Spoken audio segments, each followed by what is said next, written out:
దైవ గ్రంథమైన బైబిల్లో దేవుని వాక్యాన్ని చదువుకుందాం. నిర్గమాకాండం 26వ అధ్యాయం. నిర్గమాకాండం 26వ అధ్యాయము 15వ వచనం నుండి కొన్ని వచనాలు చదువుకుందాం.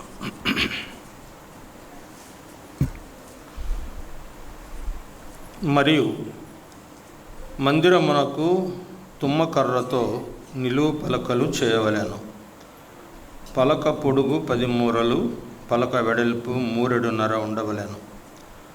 ప్రతి పలకలు ఒకదానికొకటి సరి అయిన 2 కుస్సులు ఉండవలెను. అట్లు మందిరపు పలకలన్నిటికీ చేసి పెట్టవలెను.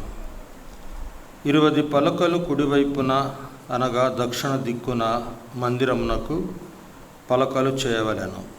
మరి ఒక్కొక్క పలక క్రింద దాని 2 కుస్సులకు 2 దిమ్మలను, ఆ 20 పలకల క్రింద 40 వెండి దిమ్మెలు చేయవలెను. మందిరపు 2వ ప్రక్కను అనగా ఉత్తర దిక్కున ఒక్కొక్క పలక క్రింద 2 దిమ్మలు, 20 పలకలను, వాటి 40 వెండి దిమ్మెలు ఉండవలెను. పడమటి తట్టు మందిరమునకు వెనుక ప్రక్కను 6 పలకలు చేయవలెను. మరి ఆ వెనుక ప్రక్కను మందిరము యొక్క మూలలకు 2 పలకలు చేయవలెను. అవి అడుగున కూర్చబడి శిఖరమున మొదటి ఉంగరము దనుక ఒకదానితో ఒకటి అతికింపబడవలెను. అట్లు ఆ రెంటికి ఉండవలెను. అవి 2 మూలలకు ఉండును. పలకలు 8, వాటి దిమ్మెలు వెండి దిమ్మెలు 16. ఒక్కొక్క పలక క్రింద 2 దిమ్మెలు ఉండవలెను. తుమ్మకర్రతో అడ్డకర్రలను చేయవలెను. మందిరము యొక్క ఒక ప్రక్క పలకలకు 5 అడ్డకర్రలను, మందిరం యొక్క 2వ ప్రక్క పలకలకు 5 అడ్డకర్రలను, పడమటి వైపున మందిరం యొక్క పలకకు 5 అడ్డకర్రలు ఉండవలెను. ఆ పలకల మధ్య నుండి నడిమి అడ్డకర్ర ఈ కొస నుండి ఆ కొస వరకు చేరి ఉండవలెను. ఆ పలకలకు బంగారు రేకును పొదిగించి వాటి అడ్డకర్రలుండు వాటి ఉంగరములను బంగారుతో చేసి అడ్డకర్రలకును బంగారు రేకును పొదిగింపవలెను.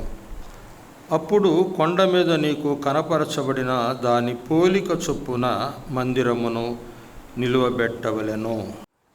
ప్రభునందు ప్రియమైన సోదర సోదరీలారా, దేవుని మహాకృపను బట్టి ఈ 2వ వర్తమానంలోనికి మనం చేరవచ్చాం. ప్రత్యక్ష గుడారము, దాని యొక్క విశేషతను గురించి మనం ధ్యానం చేస్తున్నాం. ప్రత్యక్ష గుడారం అది దేవుడే మోషే ద్వారా నియమింపజేశాడని చూచాం. ఆ ప్రత్యక్ష గుడారానికి చుట్టూ మరి ప్రాకారం అనేది ఉండాలి అని దేవుడే నియమించాడు. ఆ ప్రాకారము, దానిలో ఉన్న ఆత్మీయ సందేశాలు, ఆత్మీయమైన మాటలు మనం ధ్యానం చేశాం. కనుక కింద లోపలికి వెళితే, ఈ ప్రాకారం దాటి లోపలికి వెళితే ఇక్కడ బలిపీఠం ఉంది,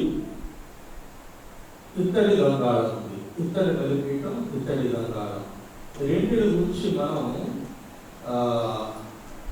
గత సంవత్సరం ధ్యానం చేశాం. ఈ 2 విషయాలు మనం ధ్యానం చేశాం. విడిచిపెడుతున్నాం. ఇది బలిపీఠము, ఇత్తడి గంగాళం, ఈ 2 విడిచిపెడుతున్నాం. సరే చూడండి, ఇక్కడ వచ్చినప్పుడు లోపలికి వెళ్ళాలి. ఆవరణంలోనికి వెళ్ళాలంటే ఇక్కడ ఒక ద్వారం, ఇక్కడ ఒక తెర, ద్వారపు తెర ఉంది.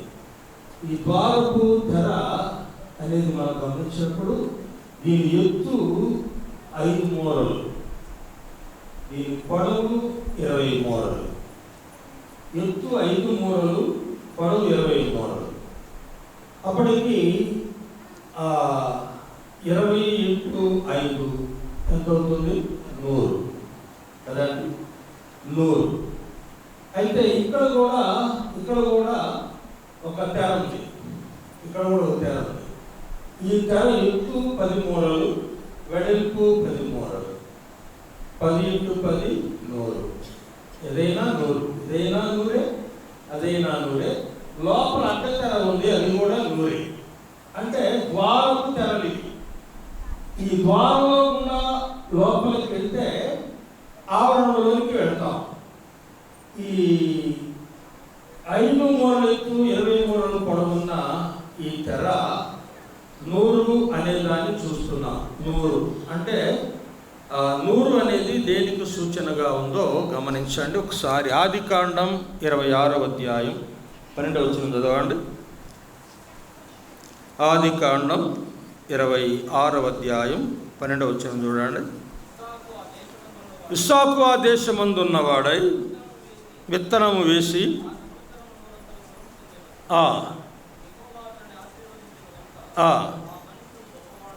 చూడండి, ఆ సంవత్సరము విత్తనం వేసి ఫిలిస్తీన్ల దేశంలో ఉండి విత్తనం వేసి ఆ సంవత్సరము 100 ఫలము పొందాను.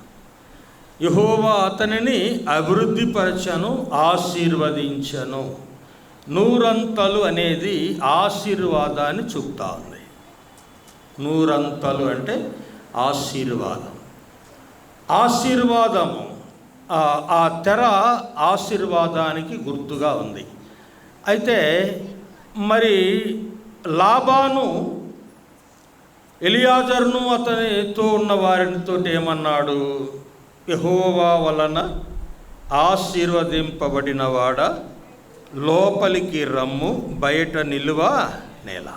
అంటే యెహోవా వలన ఆశీర్వదింపబడినవాడ లోపలికి రమ్ము, బయట నిలువ నేల అన్నాడంటే బయటొద్దు, లోపలికి వెళ్ళిన వాడు ఆశీర్వదింపబడినవాడు అని చూస్తున్నాం. ఈ తెర దాటి లోపలికి వెళ్ళిన వాడు ఆశీర్వదింపబడినవాడు. ఈ తెరలో కూడా లోపలికి వెళ్తే ఆశీర్వదింపబడినవాడు, ఆశీర్వాదం దొరుకుతుంది. చూడండి, ఈ ఆవరణంలోనికి ఎవరైనా రావచ్చు. ఈ ఆవరణంలోనికి ఎవరైనా లోపల ఎంత ఘోరపాపైనా, ఎంత కఠినాత్ములైనా, లేదా దోషకులైనా, హింసకులైనా, నరహంతకులైనా ఎవరైనా కూడా ఈ ద్వారం దాటి లోపలికి రావచ్చు, ఈ ఆవరణం వరకే రావచ్చు. కానీ ఇక్కడ ఉంది చూడండి, ప్రత్యక్ష గుడారం లోపలికి తెరలు కదా, ఈ లోపలికి వెళ్ళాలంటే యాజకులు తప్ప ఇంకెవరు వెళ్ళడానికి వీల్లేదు. ఆవరణలోకి ఎవరైనా రావచ్చు, బలిపీఠం దగ్గర నుంచి ప్రయత్నించవచ్చు, కానీ లోపలికి వెళ్ళడానికి యాజకులు తప్ప ఎవరు లోపలికి వెళ్ళకూడదు. ఈ సత్యం ఎలాగంటే, ఇది దేవుని మందిరం అని మనం గమనిస్తున్నాం కదా. ఈ దేవుని మందిరంలోనికి త్రాగుబోతులు రావచ్చు, దొంగతనం చేసేవాళ్ళు రావచ్చు, వ్యభిచారం చేసేవాళ్ళు రావచ్చు, అబద్ధికులు రావచ్చు, మోసగాళ్ళు రావచ్చు. ఎవరు వచ్చినా కూడా ఇక్కడ మా స్థలంలోకి, మందిరంలోకి రావద్దు, వెళ్ళిపోమని మనం చెప్పలేము. కానీ ప్రత్యక్ష గుడారములోనికి యాజకులు మాత్రమే వెళ్ళాలి. మరి ఈ సంగతి ఏమి? ప్రత్యక్ష గుడారము అనేది మనం గమనించినప్పుడు ఆరాధన క్రమము, సంఘక్రమము, ఆరాధన క్రమము. ఈ మందిరములోనికి త్రాగుబోతులైన, వ్యభిచారులైన, దొంగలైన, అబద్ధికులు, మోసగాళ్ళైన ఎవరైనా రావచ్చు. కానీ జీవము గల దేవుని సంఘములోనికి రావాల్సింది యాజకులే. జీవము గల దేవుని సంఘములో ప్రవేశించాల్సింది యాజకులే. జీవము గల సంఘం అంటే ఏదంటే ప్రభువైన యేసుక్రీస్తునందు విశ్వాసం ఉంచి రక్షణ పొంది బాప్తిస్మము పొంది ప్రభువును ఆరాధిస్తున్నారే, అదే జీవము గల దేవుని సంఘం. ఈ హాల్లోకి ఎవరైనా రావచ్చు, ఆరాధనలోకి యాజకులే రావాలి, యాజకులే ప్రవేశించాలి. పాత్రలో చేవేసేవారు యాజకులే. యాజకులు కాని వారికి పాత్రలో స్థానం లేదు, అవకాశం లేదు, ఆరాధనలో ప్రవేశించడానికి యోగ్యత లేదు. ఎవరు పడితే వారిని ఎవరిచ్చినా వారికి రొట్టె ఇవ్వకూడదు, రసం ఇవ్వకూడదు. ఎవరు పడితే వాళ్ళు వస్తారు, అయ్యా మేము బాప్తిసం తీసుకున్నాం, మేము కూడా బాప్తిసం తీసుకున్నాం, మాకు కూడా రొట్టె ఇవ్వండి అని అంటారు. నో, ఇవ్వకూడదు. నువ్వు బాప్తిసం తీసుకుంటే ఎక్కడి నుంచి వచ్చావు, ఏ సంఘానికి నుంచి వచ్చావు, ఆ సంఘం నుంచి నీకేమైనా సిఫారసు ఉందా? నిన్ను ఆరాధనలో చేర్చుకోవాలంటే మీ సంఘం నుంచి మాకు సిఫారసు కావాలి. మీ సంఘ పెద్దలు సిఫారసు ఇస్తేనే మేము మీకు ఆరాధనలో సమయం ఇస్తాం. లేదా మిమ్మల్ని తెలిసిన వారు ఎవరైనా మాకు ఫోన్ చేసి చెప్పండి, ఇదిగో మీ సంఘానికి మా సోదరులు 2-3 వచ్చారు, లేక ఒకరు కుటుంబం వచ్చారు, వారిని మీరు చేర్చుకోండి అని మీ సంఘ పెద్దలు, మీ సేవకులు మాకు సిఫారసు చేయాలి, లేక ఫోన్ ద్వారా చెప్పాలి. అలాగైతేనే పాత్రలో చేవేయాలి. ఎవరు పడితే వారికి అవకాశం ఇవ్వకూడదు. అది జీవము గల దేవుని సంఘం. అదే ప్రత్యక్ష గుడారం. ప్రత్యక్ష గుడారములో ప్రవేశించేవారు యాజకులై ఉండాలి, యాజకులై ఉండాలి. యేసు ప్రభు రక్తములో కడగబడి పరిశుద్ధపరచబడి మరి బాప్తిస్మము పొంది సంఘ సహవాసములో ఉన్నవారు మాత్రమే అందులో పాలిభాగస్తులు. ఎవరు పడితే వారికి రొట్టె రసం ఇవ్వకూడదు. ఈరోజు మేము మీ దగ్గరకు వచ్చాం, మా భార్య భర్త వచ్చాం. రేపు ఏం చేస్తారంటే సంఘ పెద్దలు, దైవజనులు సుబ్బారావు గారు భార్యాభర్తలు ఇద్దరు మన మధ్యకు వచ్చారు. వారిని మన ఆరాధనలో మనం చేర్చుకుంటున్నాం. వారు మనతో కలిసి ఆరాధన చేయవచ్చని ప్రకటన చేయాలి. సంఘ పెద్దలు అలా ప్రకటన, సమాజానికి అలా సంఘాన్ని ప్రకటన చేసిన తర్వాత అప్పుడు ఆరాధన ఇవ్వాలి. ఇది సంఘక్రమం. అంటే నేను స్థానికుడిని మీతో కలిసి ఉండమని కనుక నలుగురు ప్రార్థన చేయాల్సిన అవసరం లేదనుకోండి. అలాగే ఎవరైనా కొత్త వారు వస్తే తప్పకుండా మనం సంఘానికి పరిచయం చేయాలి. వారిని మన ఆరాధనలోనికి ఆహ్వానిస్తున్నామని చెప్పాలి. అప్పుడు మనం వారికి ఆరాధన చేయాలి. అదే ప్రత్యక్ష గుడారములోనికి వెళ్ళేవారు యాజకులు మాత్రమే వెళ్ళాలి, కానీ యాజకులు కాని వారికి లోపల ప్రవేశం లేదు. అది ఇక్కడ మనం చూస్తున్నాం. సరే, ఇప్పుడు మనం ప్రత్యక్ష గుడారము ఎలాగూ నిర్మాణం చేయబడింది అంటే ఇక్కడంతా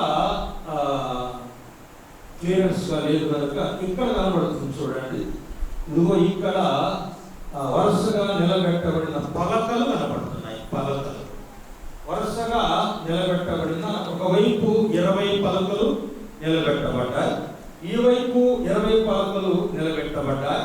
వెనక వైపు 6 పలకలు, ఒకటి మూలలో చెరొక ఒకటి 8 పలకలు వెనక వైపు నిలబెట్టబడ్డాయి.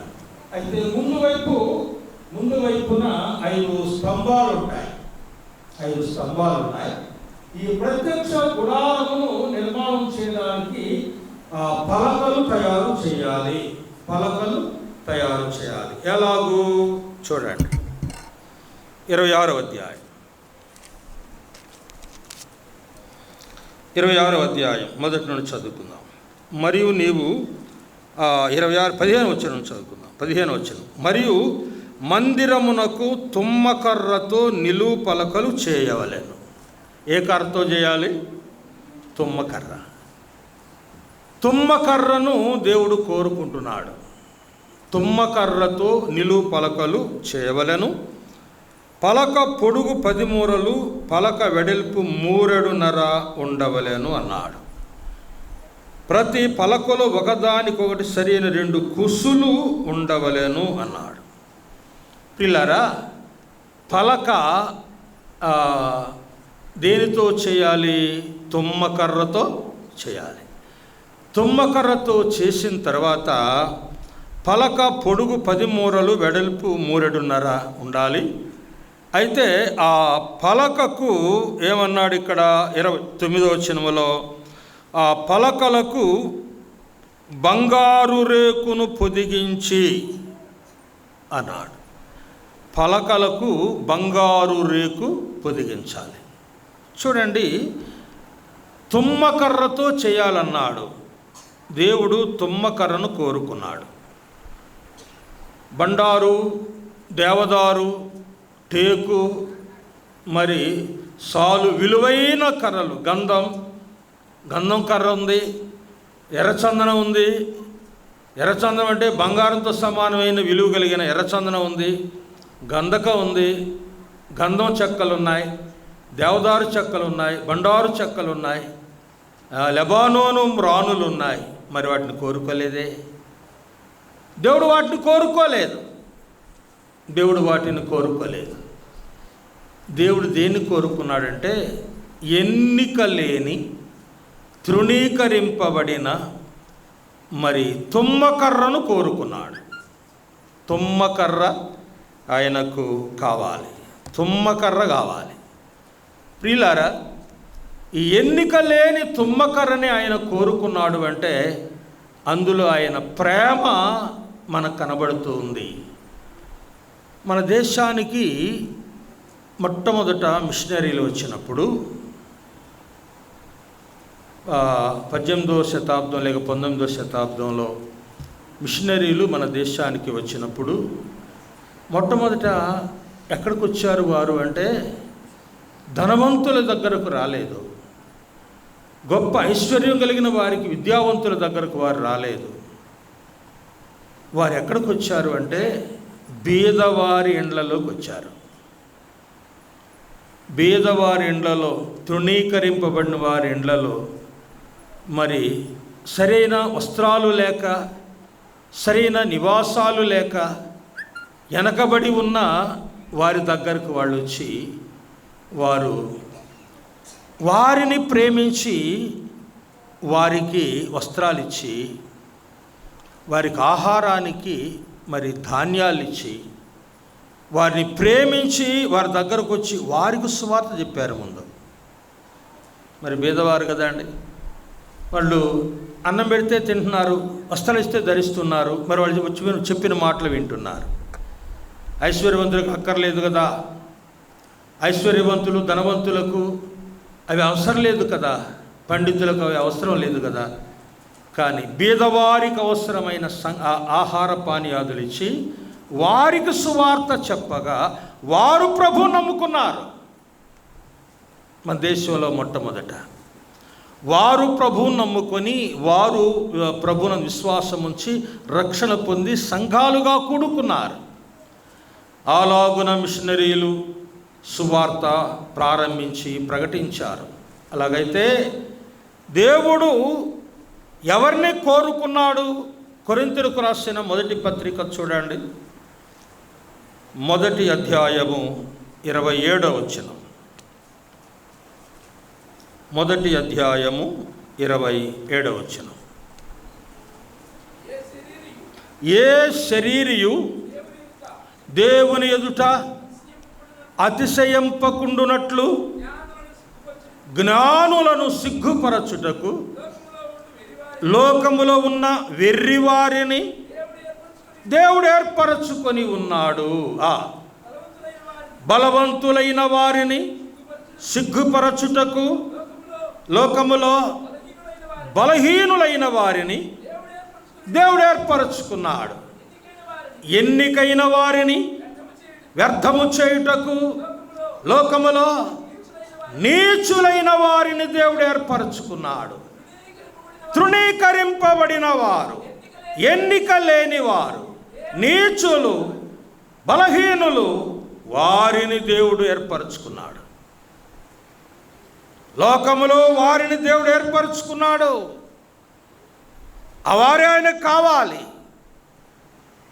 గొప్ప గొప్ప విలువైన గంధము లేకుంటే దేవదారు, ఆ లెబానోను, ఆ బండారు, టేకు, ఆ విలువైన కర్రలు అక్కర్లేదు. తుమ్మకర్రను కోరుకున్నాడు. ఎన్నిక లేని తుమ్మకర్ర, నిన్ను నన్ను ఆయన కోరుకున్నాడు. వాస్తవానికి ఈ లోకంలో మనం ఎన్నిక లేని వారమే, తృణీకరింపబడిన వారమే. మనం పండితులం కాము, ఐశ్వర్యవంతులము కాము, బలవంతులము కాము, ధనవంతులము కాము, వేదాంతులం అంతకంటే కాదు. కానీ ఎన్నిక లేని పామరులను, చేపలు పట్టే పామరులను ఆయన కోరుకున్నాడు. చేపలు పట్టే పామరులు. యెరూషలేములో గొప్ప ఐశ్వర్యవంతులు ఉన్నారు. ప్రభు పగలంతా యెరూషలేములో దేవుని వాక్యం బోధించేవాడు, అద్భుతాలు చేసేవాడు. కానీ ఎవ్వరు కూడా ప్రభుని అంగీకరించలేదు. యెరూషలేములో బేతనియలో ఆ బీదరాలైన ఆ మార్తా మరియలు ప్రభువును చేర్చుకున్నారు. యెరూషలేములో ఎవ్వరు ఆయన చేర్చుకోలేదు, అందరూ తృణీకరించారు. మరి ప్రభువుకు కావలసింది ఎన్నిక లేని వారే,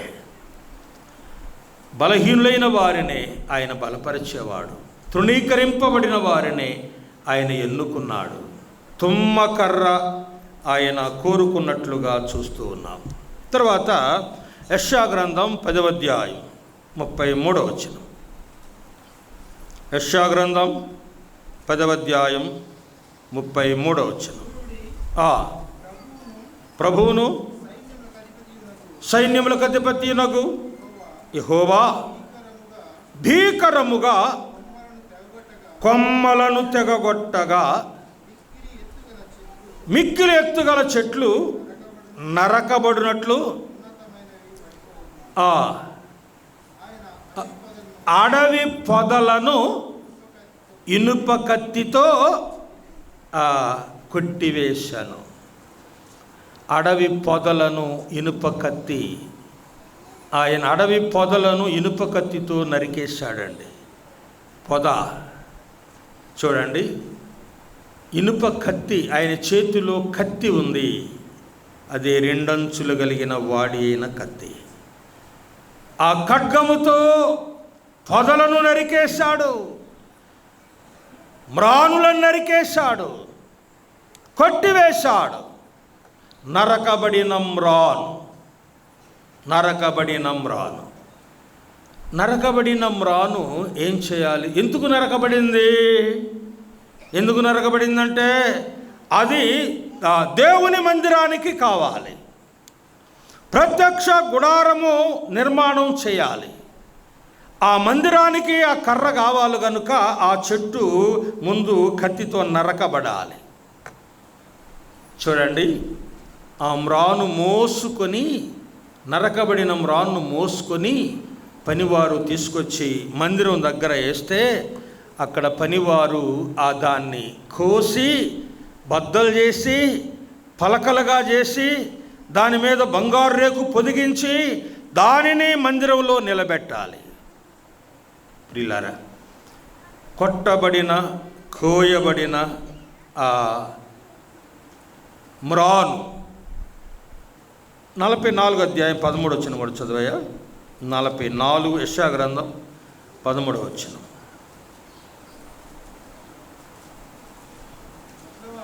వడ్లవాడు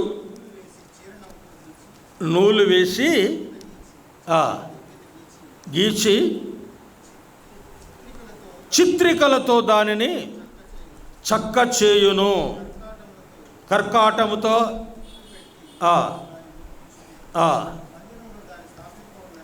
ఎక్కడ?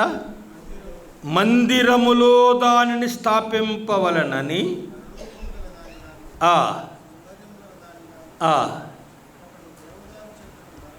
చూడండి, చాలండి.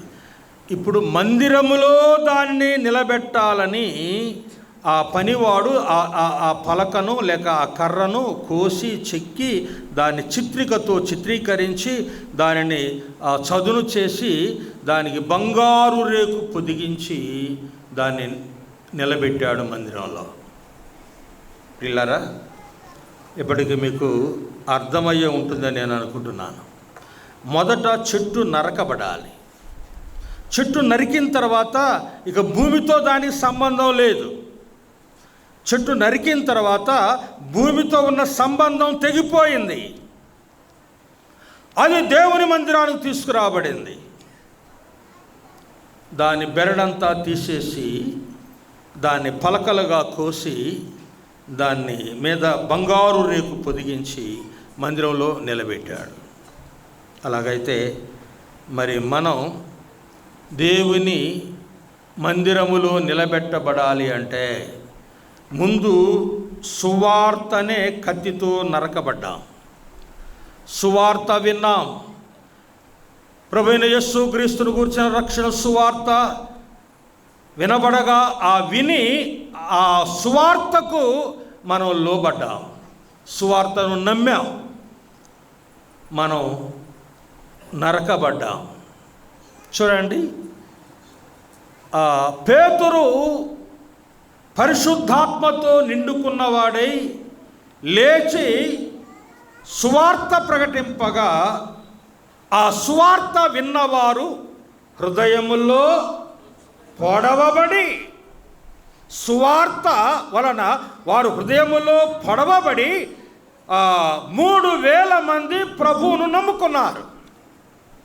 సువార్త అనే కత్తి హృదయములో పొడుస్తుంది, హృదయాంతరాళాల్లోనికి దిగిపోతుంది. దేవుని వాక్యమనే 2 అంచులు కలిగిన వాడి అయిన ఖడ్గము చేత మనం నరకబడ్డాం. దమస్కు రోడ్డులో ఓ గొప్ప వృక్షం, మహావృక్షం, గొప్ప వృక్షం దమస్కు రోడ్డులో నరకబడింది. సౌలనే వృక్షం నరకబడింది. ఆ వృక్షం తీసుకొచ్చి దాన్ని చెక్కి చెక్కి చెక్కి చెక్కి బద్దలుగా కోసి బంగారు రేకు పొదిగించి మందిరంలో నిలబెట్టబడింది. ఆ తర్వాత సౌలు పౌలుగా మారాడు, దేవుని కొరకు సాక్షిగా నిలిచాడు, అనేక హింసలు, శ్రమలు, బాధలు అనుభవించాడు, ప్రభు రాజ్య వ్యాప్తి కోసం పాటుపడ్డాడు, ప్రాణాలు అర్పించాడు. ఆ పలక నీవు నేనే, మనమే ఆ పలక. బంగారు రేకు పొదిగింపబడిన పలక మనమే ప్రియులారా. బంగారు రేకు పొదిగించబడాలి, నరకబడాలి మొదట.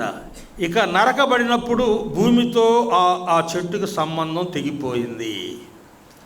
యేసు ప్రభువును నమ్ముకున్న తర్వాత, సంఘములో చేర్చబడిన తర్వాత, నరకబడిన తర్వాత లోకముతో మనకు సంబంధం తెగిపోయింది. లోకాశలు, లోకిచ్చలు, శరీర కోరికలు అవన్నీ కూడా తెగిపోయినాయి. లోకమునైనను లోకములో ఉన్న వాటినైనను ఆశించవద్దు అన్నాడు. లోకములో ఉన్నది నేత్రాశ, శరీరాశ, జీవపుడంబం. దానికి మనం దూరంగా ఉండాలి. అయితే ఈ రేకు లేక ఈ యొక్క పలకలుగా కోయబడాలంటే కొన్ని శ్రమలు వస్తాయి.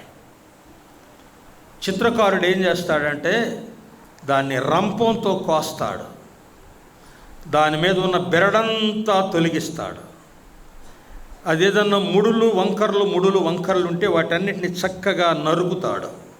కరెక్ట్గా చిత్రిక వేసి కరెక్ట్గా ఉండేలాగున ఆ పలకను తయారు చేస్తాడు. ఆ చెట్టును నరుగుతున్నప్పుడు, ఆ చెట్టును బెరడు కోస్తున్నప్పుడు, దాన్ని చిత్రిక పడుతున్నప్పుడు ఒకవేళ చెట్టు చిత్రకారునితో ఏమంటుందంటే, ఏమయ్యా నీకు దయలేదా? ఎందుకు నన్ను ఇలా హింస పెడుతున్నావు? నన్ను ఎందుకు ఇలా కోస్తున్నావు?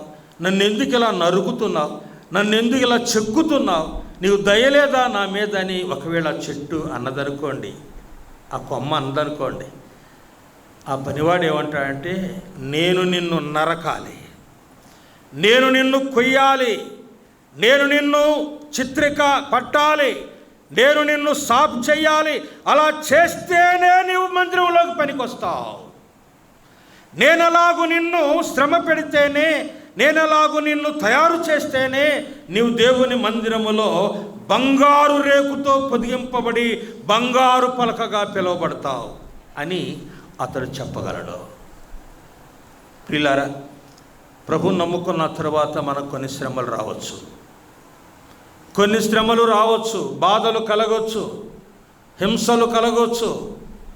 అయితే ప్రభు సన్నిధిలో మనం ధైర్యంగా ఆ శ్రమలను సహించే వారంగా ఉండాలి, వాటిని భరించే వారంగా ఉండాలి. ఒక సోదరి ప్రభువుని నమ్ముకుని బాప్తిసం తీసుకుందట. మరి దైవ సేవకుడి దగ్గరికి వచ్చి, అన్న నా కోసం ప్రార్థన చెయ్యన్నా అన్నదట. ఎందుకమ్మా, ఏం బాధ వచ్చింది, ఏం అవసరం వచ్చింది చెప్పమ్మా, ప్రార్థన చేస్తానంటే ఆవిడ అన్నదట, అన్నా ఏం చెప్పేది, యేసు ప్రభువుని నమ్ముకున్నాను, మననే కదా బాప్తిసం ఇచ్చావు, బాప్తిసం తీసుకున్నాను. బాప్తిసం తీసుకున్న దగ్గర నుండి నాకు శ్రమలు ఎక్కువైపోయినాయి, శోధనలు ఎక్కువైపోయినాయి, భరించలేకపోతున్నాను అని ఆమె ఆయన సన్నిధిలో కన్నీళ్ళు పెట్టుకుందట. అలాగమ్మా, అలాగైతే మోకరించమ్మా, ప్రార్థన చేద్దామని మోకరించిన ప్రార్థన చేస్తానంట. దేవా, నువ్వెంత గొప్ప దేవుడవయ్యా, ఇదిగో నీ దాసురాలు నిన్ను నమ్ముకుంది, బాప్తిసం పొందిన దగ్గర నుండి శ్రమలు వస్తున్నాయంట ప్రభువా, ఆ శ్రమలకు చాలు, ఇంకా కుమ్మరి అని ప్రార్థన చేస్తాను. అన్న నాకు ఆగు, ఏంటి ఈ శ్రమలే భరించలేకపోతున్నాను, ఇంకా శ్రమలు పడాలా నేను అంటే, అవునమ్మా సహోదరి, నీవు నిజమైన విశ్వాసివి కనుకనే నీకు శ్రమలు వచ్చినాయి. నువ్వు నిజంగా ప్రభువుని నమ్ముకొని ఆయన సేవిస్తున్నావు కనుకనే నీకు శ్రమలు వచ్చినాయి తల్లి. ఇంకా ఎన్ని శ్రమలైనా నువ్వు సహించాలి. దేవుని కొరకు ఒక నమ్మకమైన సాక్షిగా లోకములో నీవు ఉండగలవు. శ్రమలు సహిద్దాం. వస్తున్నాయా బాధలు, వస్తున్నాయా శ్రమలు, వస్తున్నాయా శోధనలు వస్తున్నాయా, ఎన్నెన్నో వస్తూ ఉంటాయి. అన్నిటిని మనం భరించే వారంగా ఉండాలి, సహించే వారంగా ఉండాలి. శోధన సహించువాడు ధన్యుడు, తాను వాగ్దానం చేసిన జీవ కిరీటం పొందుతాడు. కనుక ఈ శ్రమలు మనకు అవసరమే. అయితే ఈ పలక మీద బంగారు రేకు పొదిగింపబడింది. పలక తయారు చేసి 10 మూరల పొడవు, 1.5 అడల్పు పలక తయారు చేసి దాని మీద బంగారు రేకు పొదిగించాడు. బంగారు రేకు పొదిగించి తీసుకెళ్ళి ప్రక్కన నిలబెడితే అది ఏ పలక అండి? ఏ పలక అది? బంగారు పలక. తుమ్మ పలక కాదు అది, తుమ్మ పలక కాదు, బంగారు పలక. ఇదిగో ఇక్కడ మనకు కనబడుతుంది చూడండి. ఇక్కడ నిలబెట్టబడింది ఒక్కొక్క పలక. ఈ పలక ఇలా తయారు చేయబడి 2 కుసులు కూడా ఇక్కడ ఉన్నాయి. ఈ పలకకు బంగారు రేకు పొదిగింపబడింది. ఇప్పుడు ఈ పలకలు ఏమై ఉన్నాయి? బంగారు పలకలు. ఇదిగో ఇక్కడ కూడా వరుసగా నిలబెట్టబడిన 20 పలకలు బంగారు పలకలు. బంగారం అంటే దేనికి సూచన? బంగారు పలక అనేది గలతీ పత్రిక 3వ అధ్యాయం 27వ వచనం చదవండి. గలతీలకు రాసిన పత్రిక 3వ అధ్యాయం 27వ వచనం చదవండి. క్రీస్తు యేసులోనికి బాప్తిస్మము పొందిన మీరందరూ క్రీస్తును ధరించుకొని ఉన్నారు. బంగారాన్ని ధరించుకున్న ఈ పలక, క్రీస్తును ధరించుకున్న నీవు నేను ఆ పలక. ఆ బంగారమే క్రీస్తు స్వరూపము. క్రీస్తు స్వరూపము ఆ బంగారు పలకే. ఆ బంగారు పలక అనే స్వరూపాన్ని, క్రీస్తు స్వరూపాన్ని మనం ధరించుకున్నాం, బంగారం. అలాగైతే ఇప్పుడు క్రీస్తులోనికి బాప్తిస్మం పొందిన మీరందరూ ఎవరిని ధరించుకున్నారు? క్రీస్తును ధరించుకున్నాం. క్రీస్తును ధరించుకుంటే మనం చూసిన వాళ్ళు, ఈ లోకం మనం చూస్తుంది కదా, ఈ లోకం మనం చూస్తుంటే మనలో ఏం చూడాలి? లోకం చూస్తున్నారా? చూస్తుందా లోకం? నీలో నాలో ప్రభువును చూస్తుందా ఈ లోకం? క్రీస్తును ఇదిగో నేను తెల్ల చొక్కా ధరించుకున్నా, తెల్ల చొక్కా నన్ను చూడగానే ఈ చొక్కా కనబడుతుంది అన్న, తెల్ల చొక్కా ధరించుకున్నాడే, నల్ల ప్యాంటు వేసుకున్నాడు, తెల్ల చొక్కా ధరించుకున్నాడు అని మనం చూస్తాం. అలాగునే లోకము నన్ను చూసినప్పుడు క్రీస్తు స్వరూపము, క్రీస్తు యొక్క దైవత్వము, ఆ స్వభావము మనలో కనబడుతుందా? ఒకప్పుడు ఈ వ్యక్తి చాలా వ్యతిరేకంగా దుర్మార్గంగా కనబడేవాడు. ఇప్పుడు హోరేబుకి వెళ్తున్నాడా? ఎంత మార్పు చెందాడండి! ఎంత మార్పు వచ్చింది ఈయనలో! యేసుప్రభుని నమ్ముకున్నాడా? ఫలానా సోదరు యేసుప్రభుని నమ్ముకుందా? రక్షించబడిందా? ఎంత మార్పు వచ్చిందండి! ఆమెను చూడగానే నిజంగా క్రీస్తు శిష్యురాలు అనేది మనకు అర్థమవుతుంది. క్రీస్తు శిష్యుడు అనేది అర్థమవుతుంది. ఆ మాటల తీరు, ఆ ప్రవర్తన, ఆ స్వభావం మారిపోయింది. బంగారమును ధరించుకున్న స్థితి ఇక్కడ మనం చూస్తూ ఉన్నాం. ప్రియులారా, అలాగైతే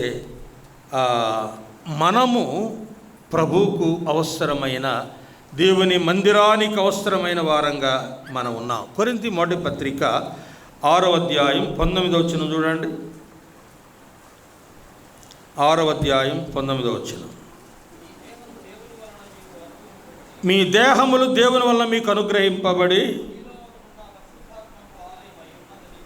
అమ్మ ఒక మాట ఏనండి, మళ్ళా చదువయ్యా వచనం. మీ దేహములు దేవుని వలన మీకు అనుగ్రహింపబడెను. ఈ మాట గమనించండి. మన దేహము ఎవరి వల్ల మనకు అనుగ్రహించబడింది? దేవుడు. ఈ దేహాన్ని ఇచ్చింది ఎవరు? దేహాన్ని ఇచ్చింది దేవుడే కదా. మరి నీ సౌందర్యమైన నీ దేహం, అతి సౌందర్యమైన నీ దేహము ఇచ్చింది దేవుడని మర్చిపోవద్దు. కొంతమంది సౌందర్యంగా, ఆరోగ్యంగా, బాడీ బిల్డర్లుగా, వారి దేహం బాడీ బిల్డర్గా ఎంత బలంగా ఉంటుందో ఒక్కొక్కరి దేహం చూస్తే చాలా సంతోషంగా ఉంటుంది. దేవుడు ఈయనకు ఈ దేహం ఇచ్చాడు. అమ్మా, దేవుడు నీకు నీ దేహాన్ని ఇచ్చాడు.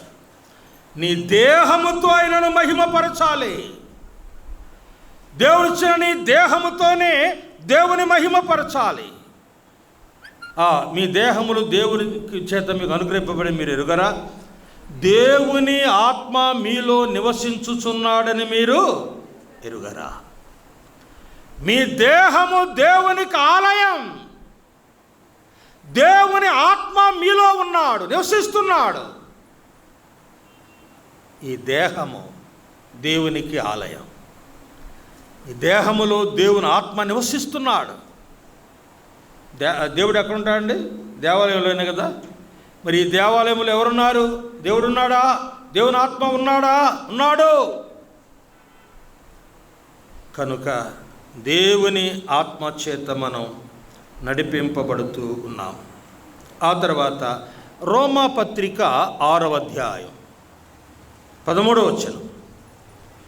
రోమా పత్రిక 6వ అధ్యాయం 13వ వచనం. మరియు మీ అవయవములను దేవుడు మీకు ఇచ్చిన ఈ దేహమనే ఈ అవయవాలను దుర్నీతి సాధనములుగా ఉపయోగించవద్దు. దుర్నీతి సాధనాలకు అప్పగించవద్దు.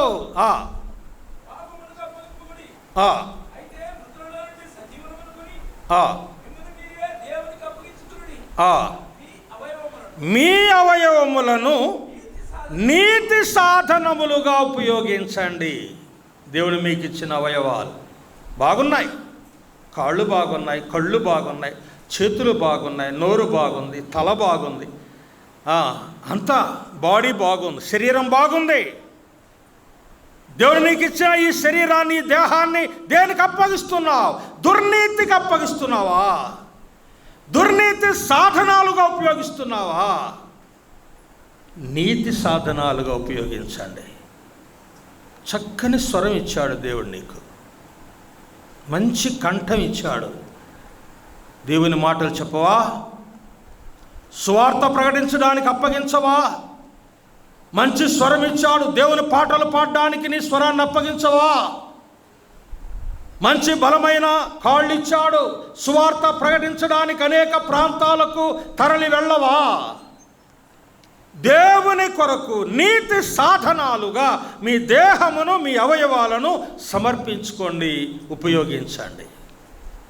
ప్రియులారా, అలాగైతే మనం దేవుని పని ఎంతవరకు చేస్తున్నాం, ఎంతవరకు చేస్తున్నాం? నీతి సాధనములుగా మీ అవయవాలను దేవునికి అప్పగించుకోమంటున్నాడు. తర్వాత 3వది చూడండి. ఈ పలకలు దేవుని మందిరంలో ఉన్న ఈ పలకలు నిలువుగా ఉన్నాయి, నిలబెట్టబడి ఉన్నాయి. చూడండి, ఈ పలకలు నిలువుగా ఈ వెండి దిమ్మె మీద ఈ పలకలు నిలబెట్టబడ్డాయి. వరుసగా 20 పలకలు 40 వెండి దిమ్మెల మీద నిలబెట్టబడ్డాయి. అలాగైతే మరి నిలబెట్టబడిన ఈ పలకలు నిలువుగా ఉండాలి. 26వ అధ్యాయం 15వ వచనం చూడండి. మరియు మందిరమునకు తుమ్మకర్రతో నిలువు పలకలు చేయవలెనన్నాడు. నిలువుగా ఉండాలి పలకలు నిలువుగా ఉండాలి, వంగిపోకూడదు, వంకర టింకరగా ఉండకూడదు. ఒక పలక ఇటు, ఒక పలక అటు వంగిపోకూడదు. పలకలు నిలువుగా ఉండాలి, నిలబడి ఉండాలి, వంగిపోకూడదు. లూకాసు సువార్త 13వ అధ్యాయం 10వ వచనం. లూకాసు సువార్త 13వ అధ్యాయం 10వ వచనం. విశ్రాంతి దినమున ఆయన ఒక సమాజ మందిరములో బోధించుచుండగా 18 ఏండ్ల నుండి బలహీనపరచు దయ్యము పట్టిన ఒక స్త్రీ అచ్చట ఉండెను. ఆమె నడుము వంగిపోయి ఎంత మాత్రము చక్కగా నిలువబడలేకుండా ఉండెను. చాలండి. ప్రభు చూశాడు, తర్వాత దగ్గరికి పిలిచాడు, ఆమె చేయి మీద నడుము చేయి పెట్టాడు, చక్కగా నిలబడమన్నాడు, నిలబడ్డాడు, స్వస్థపడింది. సరే, ఎన్ని సంవత్సరాల నుంచి ఆమె మందిరానికి వస్తుందండి? 18 ఏండ్ల నుండి మందిరానికి వస్తుంది పోతుంది. ఎట్లా వస్తుందండి? నడుము వంగిపోయి ఏమాత్రము చక్కగా నిలబడలేక వంగిపోయి నేలను చూస్తానే పోతుంది, నేలను చూస్తానే వస్తుంది. ఎవరన్నా చూడాలంటే ఎటు చూస్తుంది, అంతే కదా. వంగిపోయిన మనిషి అంతే కదా. ఇలాగూ వంగి నేల చూసుకుంటా, కర్రపోటు వేసుకుంటా, నేల చూసుకుంటా పోతుంది, నేల చూసుకుంటా వస్తుంది. దేవుని మందిరానికి వస్తుంది పోతుంది 18 ఏండ్ల నుండి. ఇంకేం పట్టింది? దయ్యం పట్టింది. ఏ దయ్యం పట్టింది? బలహీనపరిచే దయ్యం పట్టింది. దయ్యాలు కూడా బలహీనపరిచే దయ్యాలు ఉంటాయా? మూగ దయ్యాలు ఉంటాయా? చెవిటి దయ్యాలు ఉంటాయా? చాంద్ర రోగం కలిగిన దయ్యాలు ఉంటాయా అండి? ఉంటాయి. బలహీనపరిచే దయ్యము పట్టిన ఈమె నడుము వంగిపోయి నడుస్తాం. వంగిన మనిషి ఎప్పుడు నేలనే చూస్తుంది, పైన చూడలేదు. పై చూపు లేదు ఈమెకు, ఎప్పుడు నేల చూపే. మందిరానికి వస్తుంది పోతుంది కానీ ఎప్పుడు నేల చూపే. భూ సంబంధమైన ఆలోచనే, పర సంబంధమైన ఆలోచన లేదు, పరలోక సంబంధమైన ఆలోచన లేదు. వస్తుంది పోతుంది, నామకార్థంగా వస్తుంది, నామకార్థంగా పోతుంది. ఎప్పుడు నేల చూపే. భూ సంబంధమైన సంపద, భూ సంబంధమైన ఐశ్వర్యం, భూ సంబంధమైన సుఖ సంతోషాలు, భూ సంబంధమైన సుఖాలు, ఆశీర్వాదాలు ఇవే కోరుకుంటుంది. పరలోక సంబంధమైన ఆశీర్వాదం ఏమాత్రం ఆమెకు అక్కర్లేదు. క్రీస్తు యేసునందు పరలోక సంబంధమైన ప్రతి ఆశీర్వాదం ప్రభు మనకు అనుగ్రహిస్తూ ఉంటే, అది కాకుండా ఇవేం కోరుకుంటుంది? భూ సంబంధమైందే కోరుకుంటుంది. అదే నడువంగిపోవడం అంటే. నడువంగిపోతుందా? ప్రార్థనకు వస్తున్నావు, పోతున్నావులే, ఆరాధన చేస్తున్నావులే, కానీ నీ దృష్టి, మన దృష్టి పైకి ఉండాలి కానీ క్రిందకు ఉండకూడదు. పైకి ఉండాలంటే చక్కగా నిలబడితే పైకి చూడగలం. దేవుని కొరకు చక్కగా నిలిచిన వారంగా ఉండాలి.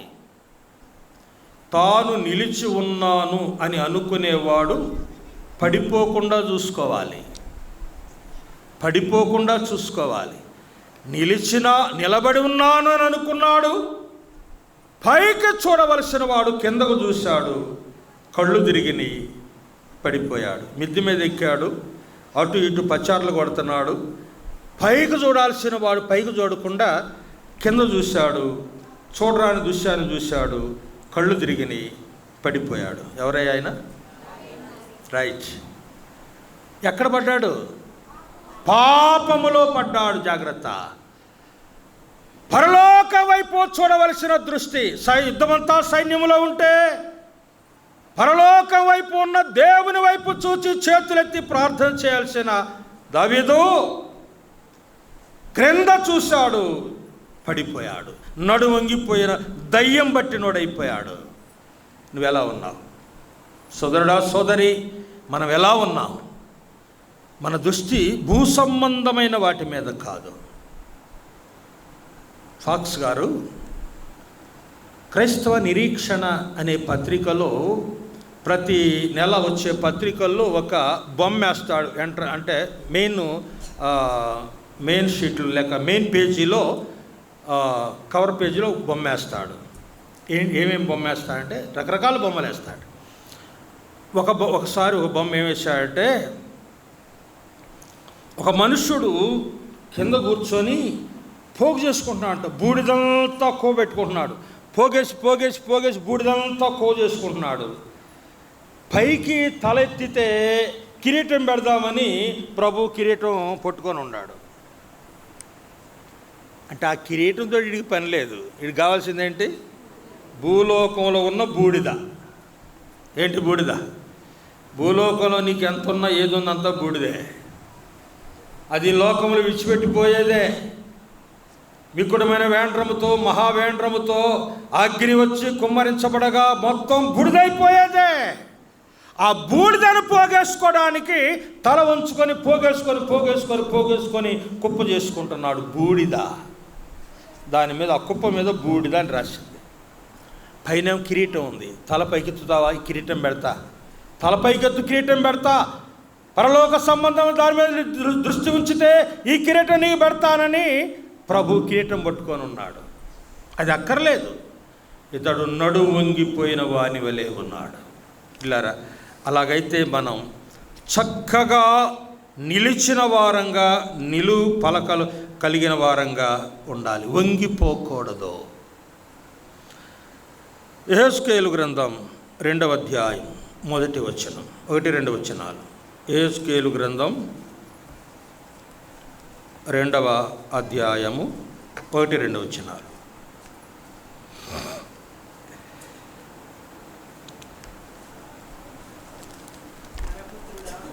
నరపుత్రుడా, నీవు చక్కగా నిలువబడుము, నేను నీతో మాట్లాడేదను అంటున్నాడు. నువ్వు చక్కగా నిలబడితే నేను నీతో మాట్లాడతాను అన్నాడు. 3వ అధ్యాయం 24వ వచనం.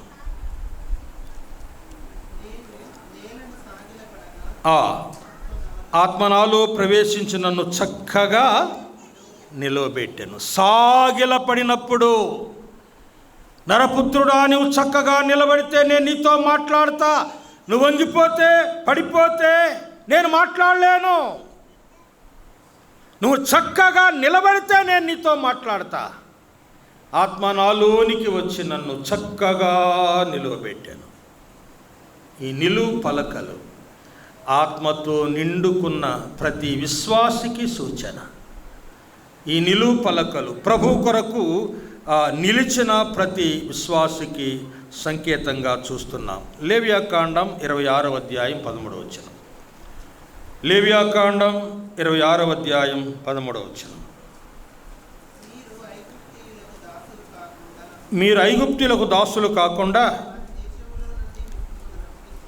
రప్పించి తిని, నేను మీ దేవుడైన యెహోవాను,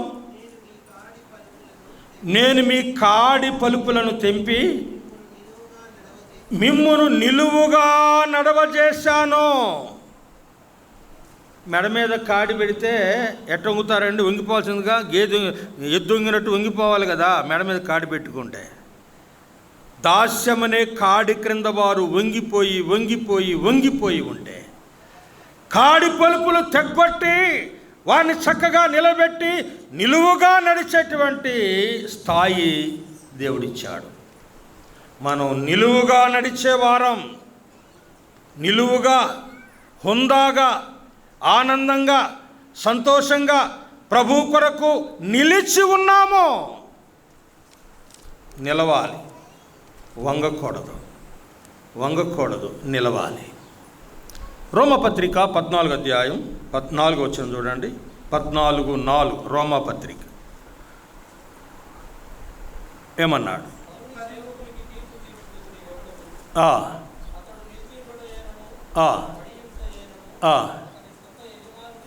పనియే ప్రభు అతనిని నిలబెట్టుటకు శక్తి గలవాడు.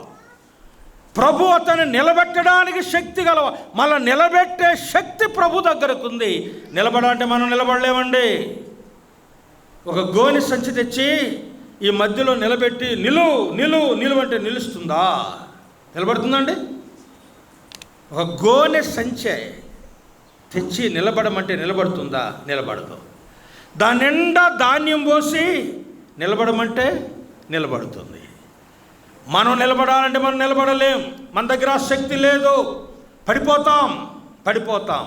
కానీ దేవుని ఆత్మ మనలో ఉండి మనలను నిలబెట్టేవాడు ప్రభు.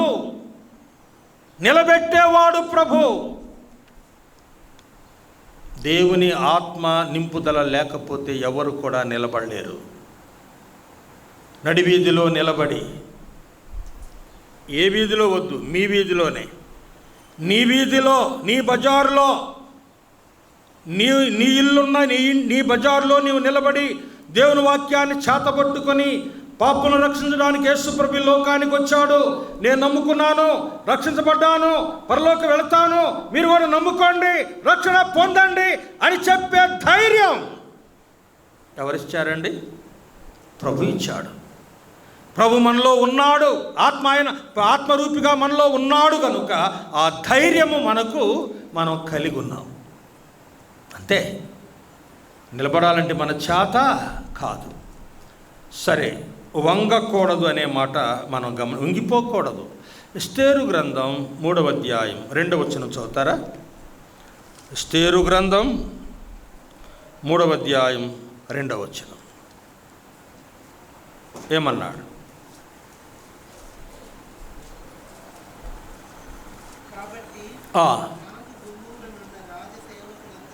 రాజసేవకులందరూ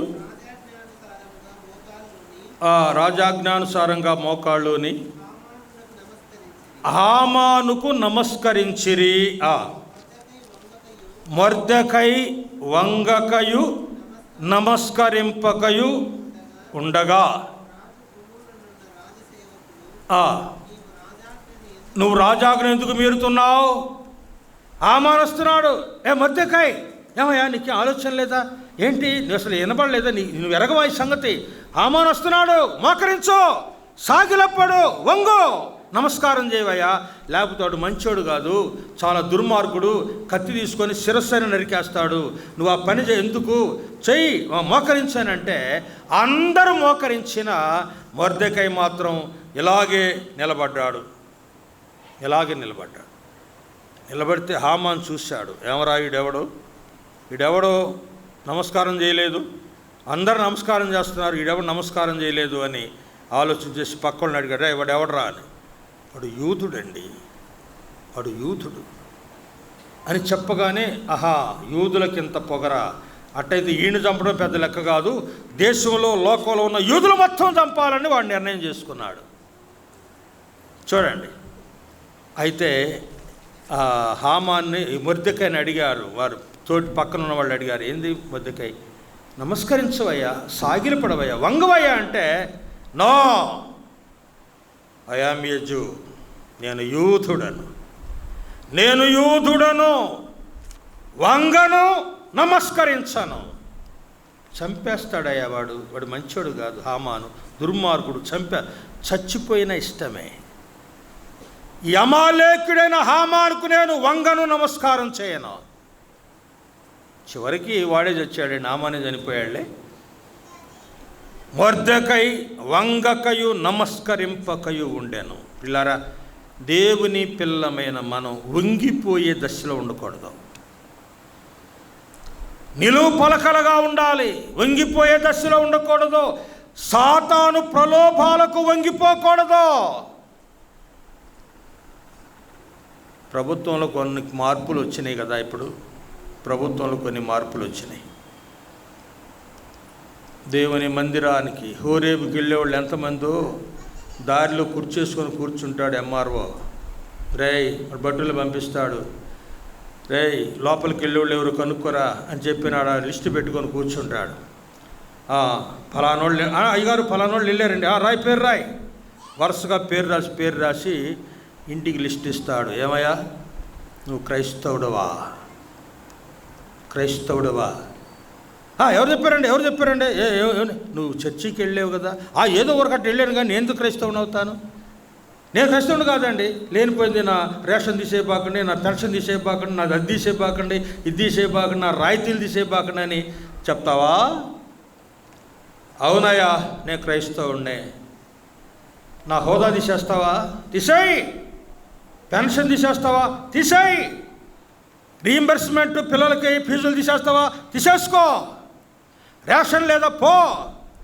ధైర్యంగా నిలబడితే దేవుడు అంతకంటే సమృద్ధిగా మనకిస్తాడు. ఇది మన పరీక్షా దినాలు వస్తున్నాయి దగ్గరికి, జాగ్రత్త, నిలబడాలి. సాతాను ప్రలోభాలకు, ప్రభుత్వ ప్రలోభాలకు మనం లోబడే వారంగా ఉండకూడదు.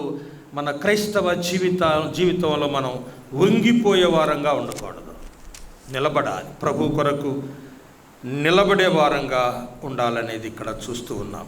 తర్వాత నిర్గమకాండం 26వ అధ్యాయం 26వ వచనం చూడండి.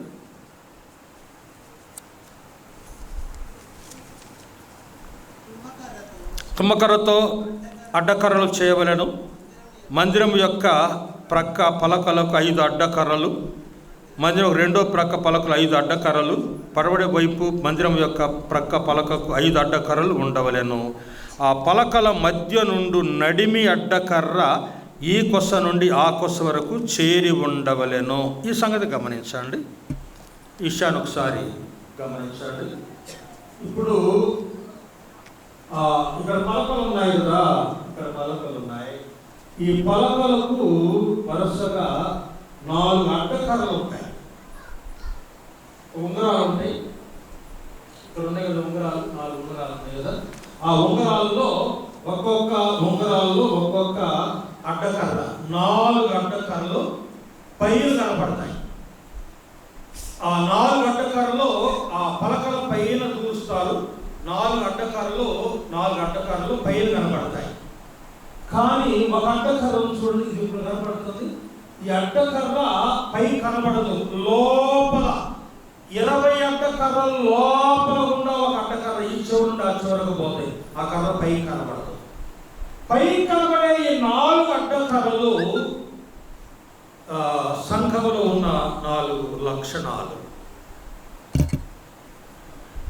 కంటికి కనబడకుండా లోపలికి దూరుకొని పోయే అడ్డకర్ర, ఆ అడ్డకర్ర పరిశుద్ధాత్మకు సూచన. ఈ 4 అడ్డకర్రలు ఏమంటే, ఒక మాట చదవండి, అపోస్తుల కార్యం 2:42 చదవండి. అపోస్తుల కార్యం 2:42 చూడండి.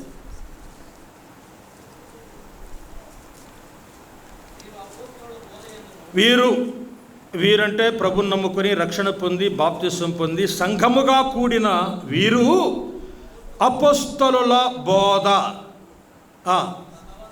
సహవాసము, రొట్టె విరుచుట, ప్రార్థన చేయుట అనే ఈ 4 అడ్డకర్రలు, ఈ 4 లక్షణాలు మనం ఖచ్చితంగా నిలువుగా నిలబడాలి. అటు ఇటు తొలగకుండా కరెక్ట్గా నిలబడాలంటే ఈ 4 అడ్డకర్రలు ఈ పలకలన్నిటినీ ఒకటిగా నిలబెడుతున్నాయి. అపోస్తలుల బోధ. అపోస్తల బోధ అంటే ఎక్కడ? అపోస్తల బోధ అంటే ఎక్కడ? సుబ్బారావు వచ్చి మనకు బోధ చేశాడు కనుక ఇది అపోస్తల బోధ అని కాదు, లేక ఇంకొక రోజు బోధ చేస్తే ఇది అపోస్తల బోధ అని కాదు. అపోస్తల బోధ అనేది రోమా పత్రిక మొదలుకొని యోధా పత్రిక వరకున్న ఈ 21 పత్రికలు అపోస్తలుల బోధ. ఈ అపోస్తలుల బోధ 5 మంది వ్రాసిన ఈ 21 పత్రికలు. పౌలు, పేతురు, యోహాను, యాకోబు, యోధా, వీళ్ళు 5 వ్రాసిన ఈ 21 పత్రికల్లో వీటిని అపోస్తలుల బోధ అంటారు. ఈ అపోస్తలుల బోధ అనేది సంఘానికి ఫౌండేషన్, సంఘ ఫౌండేషన్. సంఘము సరైన పద్ధతిలో ప్రభుత్వేంత వరకు అపోస్తలుల బోధ చేత సంఘం పోషించబడుతూ ఉంది. సంఘ సత్యం, వాక్య సత్యం, వాక్య క్రమం, సంఘ క్రమం, పెద్దలు, సేవకులు, పరిచారకులు, బోధకులు, సోదరులు, సహోదరులు ఎవరెవరు ఏ స్థానములో ఉండాలో, ఎవరెవరు సంఘములో ఎలాంటి స్థానాలు కలిగి ఉండాలో అవన్నిటినీ ప్రభుత్వేంత వరకు బోధింపబడుతూ, హెచ్చరింపబడుతూ, బలపరచబడుతున్నదే అపోస్తలుల బోధ. రెండోది సహవాసం. మనము సహవాసముగా కూడి వచ్చుటకు వెనకంజ వేయకూడదు. హెబ్రీ పత్రిక 10:25లో కదా, మీరు సహవాసముగా కూడుట సమాజముగా కూడుట మానకూడదు. ఆ దినము సమీపించిన కొలది ఒకరినొకరు హెచ్చరించుకొని బలపరుచుకొని మీరు సమాజంగా కూడిరండి అన్నాడు. మానుకోవద్దు, సంఘం మానుకోవద్దు. సంఘం మానుకున్నావా ఓడిపోతావు, పడిపోతావు. సంఘాన్ని మానుకుంటే అటో ఇటో పడిపోతావు. కర్ర సపోర్టు లేకపోతే పలకలు వాలిపోతాయి. సహవాసం సపోర్టు లేకపోతే నీవు పడిపోతానికి అవకాశం ఉంది. మూడోది రొట్టె విరుచుట. ఆరాధనలో రొట్టె విరుచుట అనేది ప్రతి ఒక్కరము కలిగి ఉండాలి. నేను అనేకులకు బాప్తిసం ఇస్తూ చెప్పే మాట ఏమంటే, ప్రతి ఆదివారమున పరిశుద్ధ సంఘముతో కూడి వచ్చి నీవు ప్రభువును ఆరాధించగలవా అని అడిగి ఆరాధించగలనయ్యా అన్నప్పుడే బాప్తిసం ఇచ్చేవాడిని. అంతే. ప్రతి ఆదివారమున పరిశుద్ధ సంఘముగా కూడి ఆరాధన చేయాలి. ఆయన శరీరములో, ఆయన రక్తములో పాలిభాగస్తులమై ఆయన్ని ఆరగించే వారంగా ఉండాలి, ఆరాధించే వారంగా ఉండాలి. అది ఎన్నడూ మానుకోకూడదు. ఎట్టి పరిస్థితుల్లో నాకు తెలిసినంతవరకు ఇప్పటికి నేను 48 సంవత్సరాలు యేసుప్రభుని నమ్ముకొని 48 సంవత్సరాలు యేసుప్రభుని నమ్ముకొని 48 సంవత్సరాల నుండి ఎప్పుడు కూడా ఆరాధనలో నేను ఎక్కడ హాజరు కానట్టుగా నాకు జ్ఞాపకం లేదు. అయినట్టు లేక ఆరాధన మానుకున్నట్టు జ్ఞాపకం లేదు. ఒక్కసారి మాత్రం మానుకున్నా. అది బలవంతం మీద. మా సోదరులు బలవంతం చేసి వేరే చోటుకు తీసుకెళ్లారు. ఆరాధన తిరిగి వద్దాం అనుకున్నా, రాలేకపోయాను. ఆ ఒక్కసారి మాత్రం చాలా నష్టపోయాను. కనుక ప్రియులారా, ఆరాధన మన జీవితంలో ఎన్నడూ మానుకోకూడదు. ఎన్ని పనులున్నా ఆరాధన చేసిపోయి పని చేసుకో అవసరమైతే. కనుక ఆరాధన అనేది తప్పకుండా మనం హాజరు కావాలి. అదొక అడ్డకర్ర. తరువాత 4వది ప్రార్థన. ప్రార్థననే అడ్డకర్ర ఉండాలి. ప్రార్థన లేకపోతే పాపంలో ప్రవేశిస్తావు. ప్రార్థన చేయని వాడు పాపం చేస్తాడు. పాపం చేసేవాడు ప్రార్థన చేయలేడు.